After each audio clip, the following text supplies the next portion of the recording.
Here comes Bob.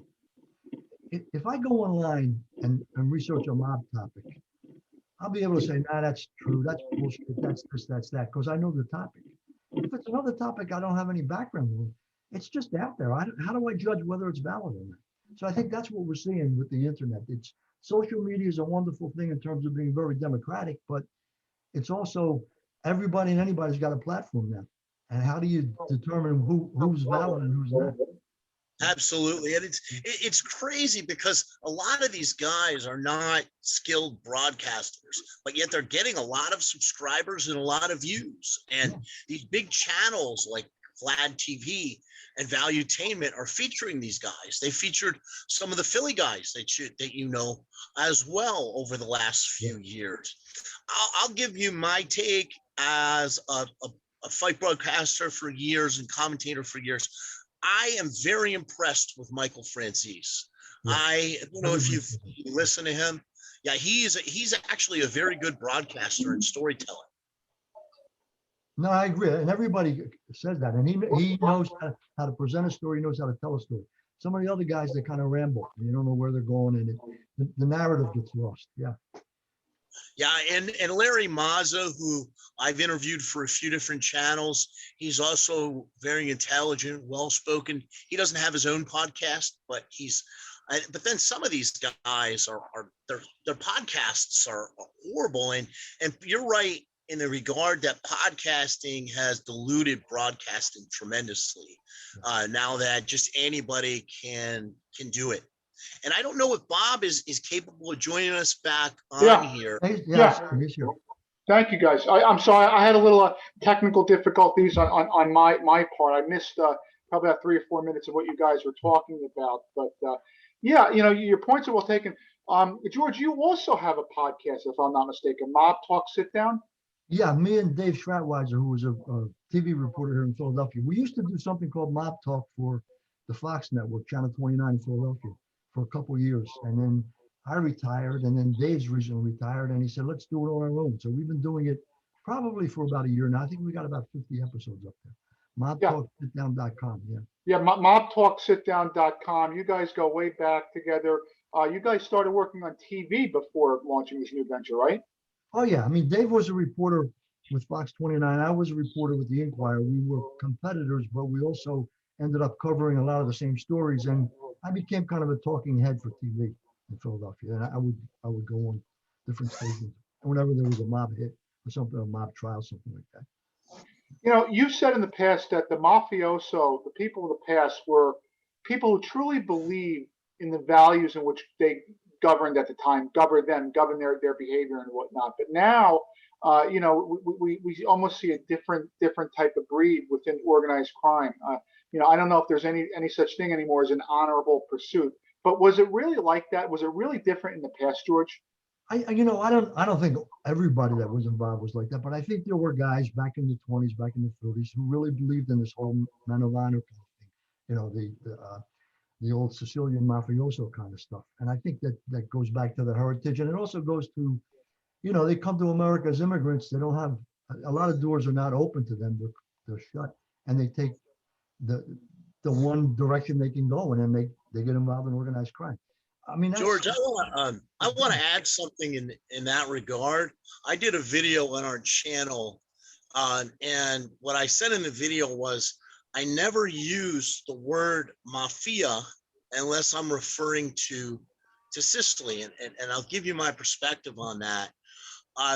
I had my grandparents came here from Sicily, from Agrigento. My grandfather in particular, my great-grandfather, as my mother tells it, despised the Godfather movie and painting us as criminals and gangsters. My grandmother was an English teacher. She always felt like that was like a noose around our necks. And I'm going to tell you this, the word mafia comes from an old fable. There's an old story, an old fable that was told, and a lot of people don't know this, going back to Sicily, and a lot of people don't understand history. Sicily was a conquering route. It was conquered by the Normans, it was conquered by the Greeks, by the Arabs, the Moors, and also by the French. And what people don't know is that fable was told about a Sicilian woman who was raped by a French conqueror. And the word mafia in Sicilian dialects means my daughter. And according to this old fable, they exacted revenge as a conquered people. So I've always said that the word mafia should be used specific to Sicily. In America, it's Cosa Nostra. It's a whole nother thing. It doesn't have that noble beginning, no matter what it degenerated into. Yeah, you're right. But I think the mafia, the word mafia has become kind of a catch-all now. Any organized group, the Russian mafia, Mhm. the black mafia, everybody's taken that as Yeah. a generic term. But yeah, that your explanation of where the word comes from is the most romantic of several different explanations I've heard. But yeah, there's a lot of that. Someone told me to understand the mafia, you have to understand Sicily. And what you said is correct. Sicily was always a conquered country. There was always an outside occupier. So Sicilians took it upon themselves. You don't trust authority. You don't go to authority for help. You got to deal with your own business in your own way. I mean, the term omerta, the code of silence, literally that means to be a man. In Sicilian culture, a man doesn't go to authority, doesn't complain, and takes care of his own business if, when, and however he wants to do it. That's part of that. And to understand the mafia in its most, I guess, noble and honorable sense, that's what that's about. It's certainly it's been bastardized. It's become family, honor, and loyalty. Those terms have been bastardized to justify who they are and what they do. But yeah, the origins go back to what you just said. Absolutely. Regardless of which mafia group we're talking about, these are dangerous people, dangerous elements, and you found out firsthand, George, because apparently Philly mob boss John Staffer had instructed some underlings of his to target you and even your family residence in an assassination plot at one point. Yeah. Is that correct? Yeah, I didn't find out about it till after the fact. And it kind of goes back to what Matt just said. John Staffer was born and raised in Sicily, came here and ultimately became the boss of the Philadelphia family after a lot of stuff was going on. So Staffer had that Sicilian mentality. So I'm a reporter at the Inquirer, and every time I'm writing a story, I got to call up his office. He got a food distribution center. And I say, this is Anastasia with the Inquirer. I'd like to talk to Mr. Staffer about a story I'm doing. Boom, they hang up the phone. And apparently he got pissed off at that and he got pissed off at the stories. So he put a hit out on me. And it never happened. And after he's arrested and his whole organization is taken down, this kid, Sergio Battaglia, a 30-year-old kid, he's one of the guys who's indicted, and he decides to cooperate. And I get a collect call from prison. Will you accept it? I always accept those calls because, and he said, it's Sergio Battaglia. I want to talk to you. I'm cooperating with the FBI. There's going to be stuff coming out about you. And he tells me the story that at a certain point, he was told, get some hand grenades, find out where Anastasia lives and throw them through the window.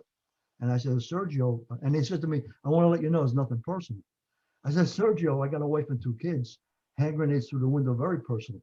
He said, well, by the time I got the hand grenades, we were so caught up in the war with Joey Molino and the other faction of the mob that we stopped looking for you. So that's the only time I had a problem. I didn't find out about it till way after the fact. And I think it was an aberration because Staffer had that Sicilian mindset. If you're not with them, you're against them. Over there, they kill judges, they kill prosecutors, whatever. That's not to make light of it, but I think it was like Nicky Scarfo never liked me, but he wouldn't think about doing anything to me because it creates more problems than it solves. Is it true that Stanfa tried to apologize to you after later?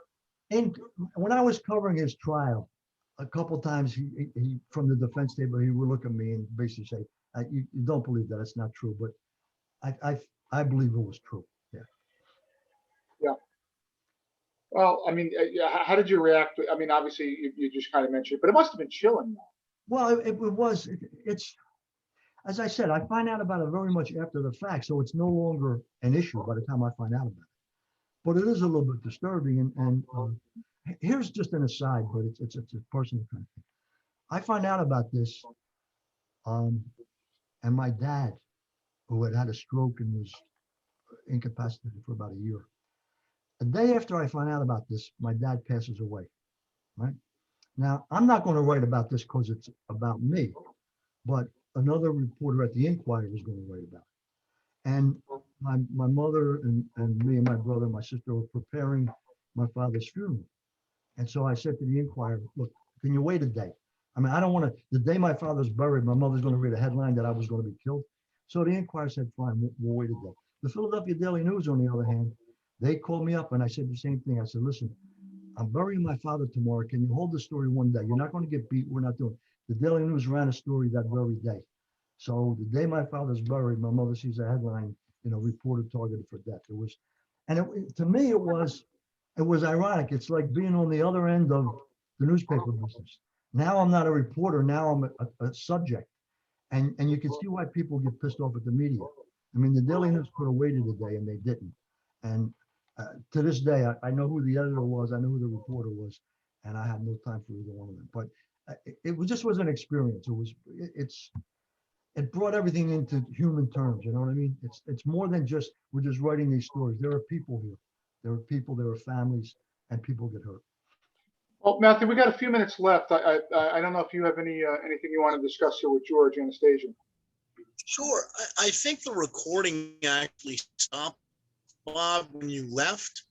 And at that point, I was telling George something really important about how the podcast began and how it began with the press conference that I did with John Elite, where you came and involved Phil Baroni, the New York badass Phil Baroni, and his father, who had been a Gold Star detective for NYPD, was involved with the Gambino family, who was Johnny A-Light's partner in bookmaking, as well as loan sharking. They used his badge to rob drug dealers. And folks who are fans, who are fight fans, a lot of fight fans who watch our show, obviously, that still don't know the extent to which the New York badass Phil Baroni was involved with the Gambino family when he was a troubled young man.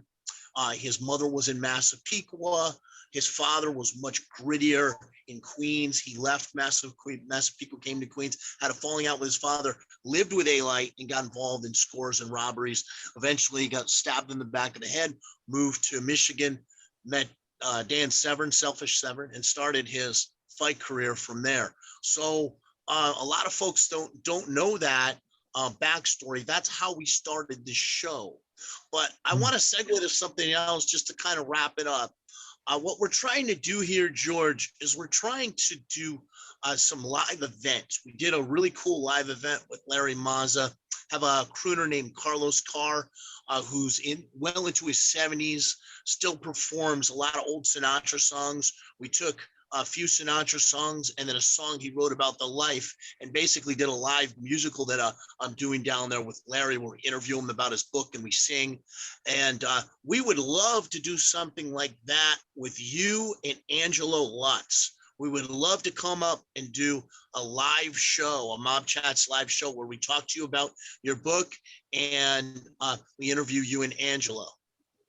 Absolutely. We could set it up. We probably could do it at Angelo's restaurant. It would be great. Yeah, that's what we were thinking. Yeah. Yeah, that's what we were thinking. We've done events with Larry Larry used to own a supper club outside of Cocoa Beach in Merritt Island, and we did some stuff down there. And then also an Italian restaurant that his friend owns, where Bob came and we did the live show. We love doing these live shows because coming from the fight world, come from broadcast, we love to talk to people and we love to be in front of an audience. So we'll talk to you offline about that. We'd love to set that up. Absolutely. Yeah, it'd be a lot of fun, I think. George, there's so much we could talk about, so much more, so many more topics I have for you, just to pick your brain on a lot of things. But, just wrap it up with some parting thoughts and give people at home an idea of what you got going on, and direct people to, your website so they can follow your work.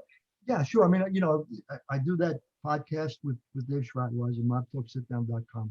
I'm teaching at Rowan University, and I've got, I think, four or five books about the Philadelphia mob and Gotti's rules. And then the most recent book I did was with a co-author friend of mine, Ralph Cipriano, about an infamous murder down outside of Atlantic City, where a prominent doctor, hired members of the Pagans Motorcycle Club to kill his wife.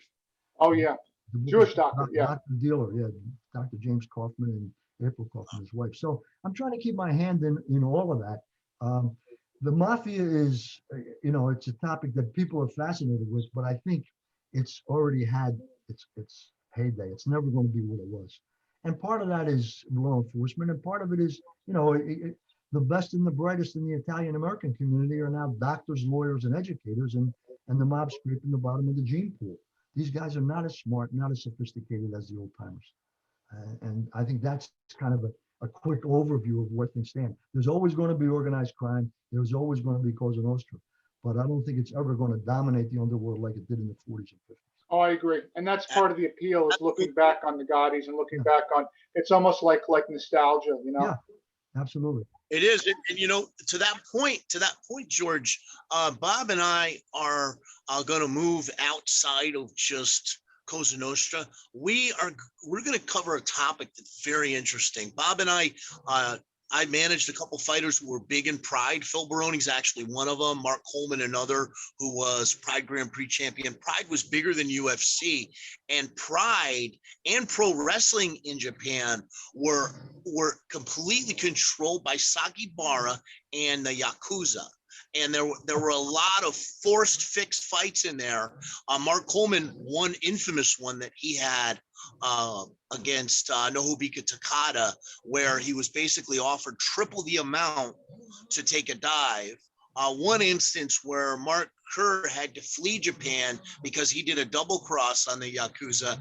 They would bet heavily on their fighters that they knew were going to win because they were pressured through money and also through intimidation. So that is something that's fresher and newer, because I agree with you. I think that the Italian organized crime thing has been beat to death.